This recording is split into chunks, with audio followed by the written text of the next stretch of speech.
All right, there we are. A whole day's passed. It's now, yeah, just trust me. It's Saturday evening, 2 minutes to 8, and you can see where we are. And we got the unnamed black one, we got Claude, and we've got a new member of the fleet. So I've just been into town and bought this. Not really in keeping with our profile, but what we got. Let's have a look. We've only gone and got ourselves a Ford Fiesta. Now we got this nice and cheap. 2008, obviously, because it says on the front. 1.4 turbo diesel. It's a relatively straight and honest looking car. I'll zoom out again because I never do that. And 113,000 miles. One fault. The badge. No, honestly, one fault on it. Injector. Not the easiest job to do on these, not the hardest job. Something that we can do. Good cut and polish, make it look pretty. See what we can do with it. It's got two former keepers on it. And I had a look around. It's pretty straight. It's pretty together.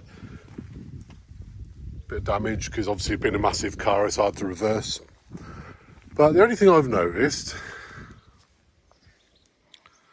is the aerial on the roof. Now, that's not standard Ford fitment. Was this an area beat car? Don't know. I'm gonna have to do a bit of homework on that. Anyway, that aside, it's a pretty straightened together car. I'm quite impressed with it, to be honest. I've just driven it back. It is in limp mode, which made it entertaining to drive, but it's not bad. But more reasons I think it might have been a beat car. It's not got a Ford radio in it. Obviously they take them out to put their own two-way radio system in. But it's a climate version, so all the mod cons. You've got two electric windows in the front. And wind-up keep-fit windows in the back. Air conditioning. Heated windscreen, heated rear window to keep your hands warm when you're pushing it. And 113,000 miles. So, what we're going to do? Well, first off, there's about 10 years worth of baccy in there, so I'm going to bag that up and sell it. What we're going to do, we're going to give it a really good clean, make it smell nice, look pretty, polish it, and fix the injector, go around and check a few other things, and then put a year's MOT on it and sell it. It's got MOT till December, but with these sort of price bracket cars, if it's got a year's MOT on it, it's pretty much guaranteed to sell, and we get our MOTs done at a reasonable cost. Very local, so it's just easy for us to do. That's about it, really. As I said, it's 8 o'clock on a Saturday night. I'm going to park this up and call it a day. But another success so far. Let's see how it goes. Right, new day, new challenge. Today I'm back in the booth, obviously. You can see that. Possibly here in the background, Lisa's out there washing the car again, because yesterday it was disgusting weather and the car then, well, it became black and tan again, so she wants to keep on top of it and I can't fault her. She's out there doing that. And she's also going to make a start on the Fiesta. Meanwhile, I'm carrying on with this bloody thing. And I thought I'd give you a bit of a walk around in the booth to see what I've done to overcome the contamination we had. Let's have a quick look. So what I've had to do is become quite inventive with masking, painting areas at a time. So as you know, I've just done the bulkhead, all up there, and all the top rails. So they're all masked off now, keep them nice and clean. And next I'm going to do these wheel arch boxes. But because of the ventilation in here isn't strong enough, and there's nothing I can do about it, as it's a flexible structure, if I try and put too much ventilation in here, it implodes. So I've got to make good of what I've got, and this is what I'm doing. So what we've done is we've made, well, that's exposed, ready for paint. Once it's cured in about an hour, well, cured enough, this flap here can then fold over on itself, and there's enough to go back over again to cover this side, expose that side, stop any overspray. If I try and paint them both at the same time, the overspray gets so much in here that it actually starts affecting the final finish. Not good. And that, coupled with it doesn't show very much, but there is a good layer of fluid on the floor, a good load of water on it. It is spread around on all the walls to try and keep the dust down, because the dust, how this works, I don't know if it's going to be light enough in here. Yep. You got what they basically is a chamber on the back which fills with air, gives you positive air pressure. So that tiny little hole down there is where the air gets pumped in through a fan that's outside. That fills this chamber. Air zooms through these like vents, mesh vents there, to try and filter it a bit. Should fill this massive area up here and then ventilate out of there. But basically, I just cannot generate enough air to effectively do that. So what that does is that inflates this area, and then just basically by the time it gets out to there is just, well, it's negligible. But also the other problem we had is because we're in a barn which is 60 something years old, I think. That there, a little yellow thing down there, as you've seen maybe on a previous video, that's the fan we use for ventilation. And what that fan does, flows in there obviously, but it sucks air from this environment, and what it's been doing is sucking air up with dust in it. The dust's been contaminated. The contaminated dust has come into here, gone through these vents, because as you can see, you know, I mean, you can see my hand the other side, it's not that good. And then the dust gets in here, and you've got a mild stifled breeze, which means it then floats around in the air and drops. So all our horizontal surfaces were getting contamination on them. And it was the dust from out there, which has got oil contamination on it, was causing our problems. Sounds ridiculous. Cost me, I can't tell you how much money in wasted paintwork to try and find it out, because the only way I could keep trying to find was by trial and error. Anyway, we've done it. So now this is all good, just wants cleaning over, then we go over it with a tack rag, and that's ready to paint. Cleaning process, as I've gone through before, a dedicated panel wipe pump sprayer. Nothing else ever goes in that, because we cannot afford that contamination problem. So you just spray it on there. You get a nice clean cloth. Because you can see, if you look, microscopic bits of dough, not even microscopic, there's dust down there. And that's got to go, because that'll stand out like a sore thumb in fresh paint. So you wipe it, and wipe it, and wipe it again. Just keep wiping until you're happy with what's done. And there you go with a cleaned panel. That should be grease and dust free now. I can't remember what it's called, the active ingredient, isopropanol or something. Combination of that and water is what it is, so it evaporates, leaving you a sterile clean surface with no grease on it. That's what I've wiped off. Once you've done that, let it dry and go over it with a dry cloth. You can see there's still residue on there. Those two were brand new, so it gives you an idea of what was left on. As you can see, I'm good to go. I'm over in a Fetch's Merkin spray suit. Keeps me clean, that's good enough for me. A few other things we're using here. Our air comes in, runs through a 3-stage system here. As you can see at that point, it's running just shy of 100 psi. We bring that right down. But I like to deliver plenty to the gun. 3-stage filtration, so you've got a standard regular moisture filter, 2 coalescing filters which take out all the oil and other air impurities. And then when it gets to that point, coming out of that pipe and down to me, that is actually breathable air. You could run ventilation system off that, or you could use a ventilated mask and breathe it. preparation tack cloths, tack rags, whatever you want to want, tack wipes. They've got millions of different names.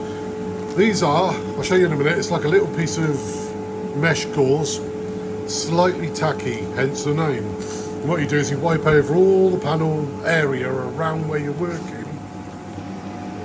So not just the bit you're painting, but up there, over there, anything that could gather dust, because that's all they do.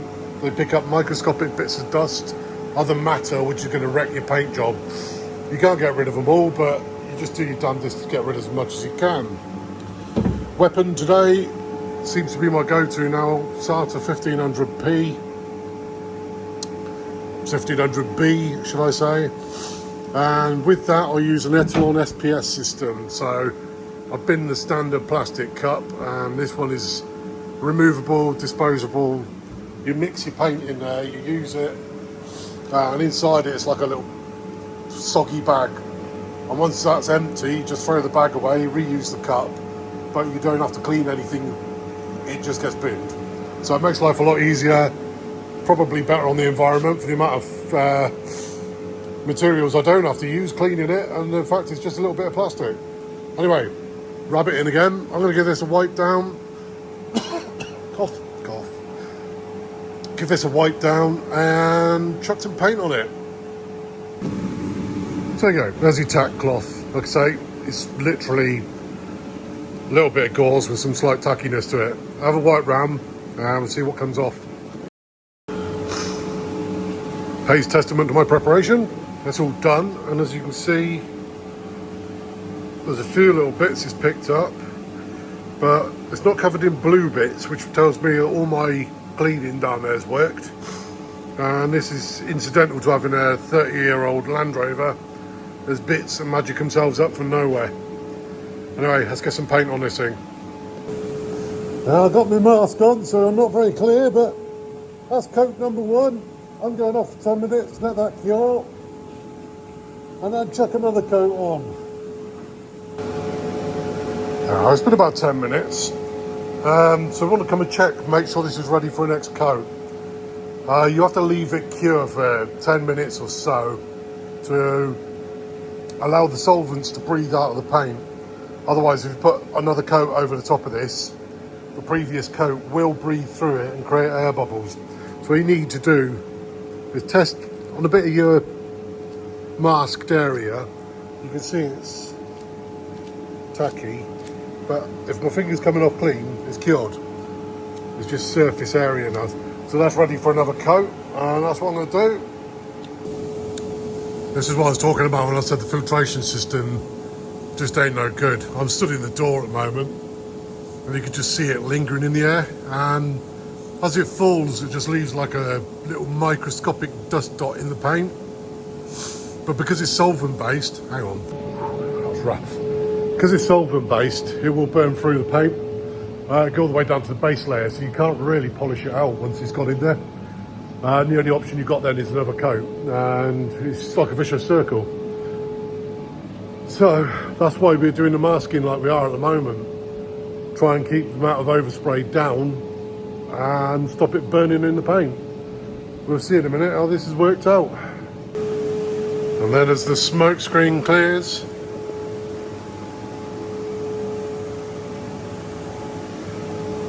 there we have yet more shiny blue Land Rover.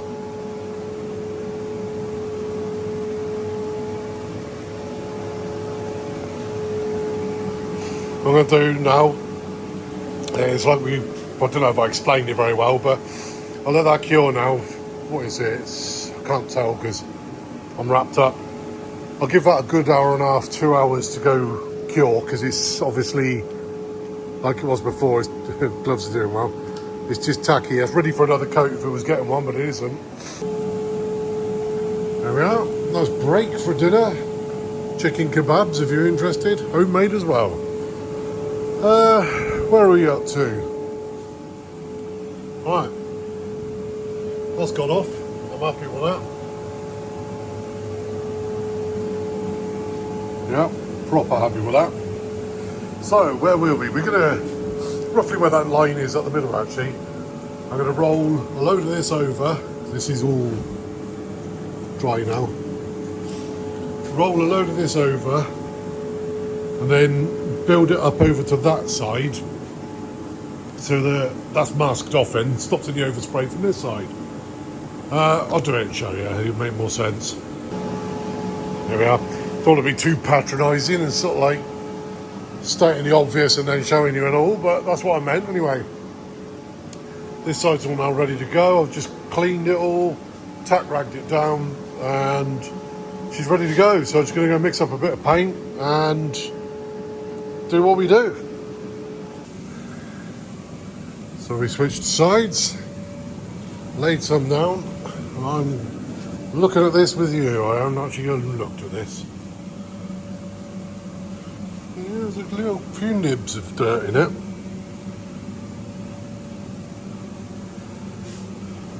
It's not as good as the other side, if I'm honest, but it'll polish. So as long as it'll polish, I'm happy with that.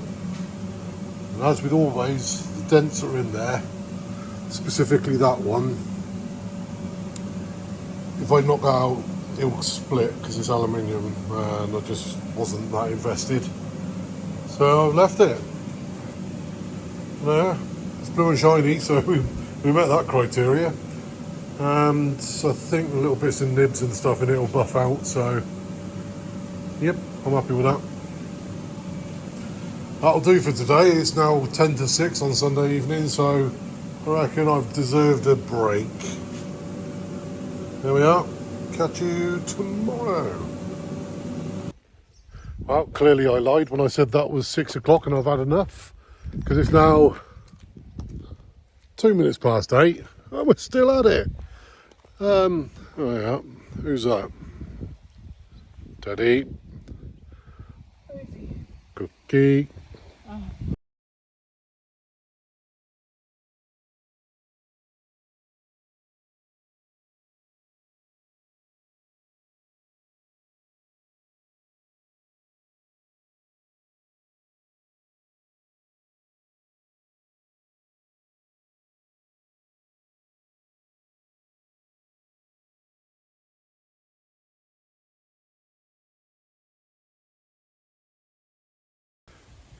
Obviously got carried away cleaning, didn't we? So this is the little Fiesta that we acquired. Looking a bit shinier. Token guard dog, you know. And yeah, Lisa again. I think she's got a new job because she'd half make these things look pretty.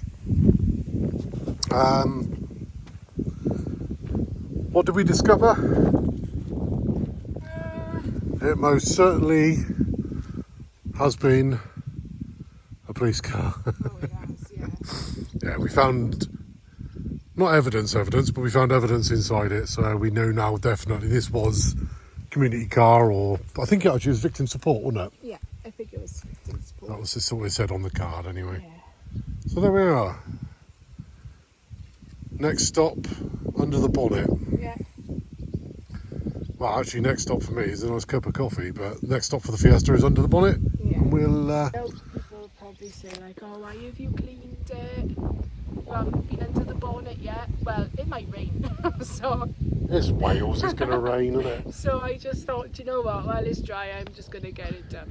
Yep. So now it's cleaned and polished and everything else. It'll just take a bit of a wash to get it clean and ready to go, won't it? Yeah, only a blow over, hopefully, and it'll be alright. Yeah. Yeah. So there you go. That's what I ended up doing this evening. Watching Lisa polish it. No, I haven't. No, God, yeah. Yeah, and painted the inside of the Defender tub. Yeah, well, you know about that. Spent all day messing about in there riding, but yeah, so there we are. Yeah. One last look at the clean car. Teddy laying down up there. Cookie sitting over there. And us, where we're going for a coffee and then bed. Yeah. there we are. Alright. It's Monday. Weirdly, it's Monday afternoon. Bit of a dodgy start to the day, really. We already had pre-planned. We had a TB test on some of the cattle. They've come to that age where they're off to mart. So that was their routine test. But unexpectedly, we had a heifer when she started calving. So, not really what I was planning for this morning, but there we are. So anyway, I've been in here, my bouncy castle, and this is what I'm up to. So, after yesterday's paintwork, oh, that's some fingers, look, I'm good at this. I stripped all the masking off, got it all tidied up, so we've got a clean start. Today we're going to be doing down this side of the back, one that's gone touch dry. Obviously you can see I've left the lift that side off, cover that side, paint that side, and then I can go home and have a nice cup of tea and something to eat and stop thinking about this. You can see I moved over a bit because even though I'm built like a whippet, it was getting a bit tight down the sides, and give myself some extra light so I can see what I'm doing. Hopefully it'll help us. But I've already had enough delays today. I'm rabbiting, so I'm going to crack on and get some paint on this. See you in a bit. Actually, yesterday I was waffling on about other things, talking about my paint system and how I use something a bit unorthodox, a bit different. What you'd normally have is a cup like that goes on the top of your gun, you lid off, state of that, lid off, mix up your paint, throw it in there. I use an FPS system, or PPS if you're posh and bought 3M. What it is, a cup and a lid, floppy polyurethane cup. That just goes in the bin when you're finished with it. And that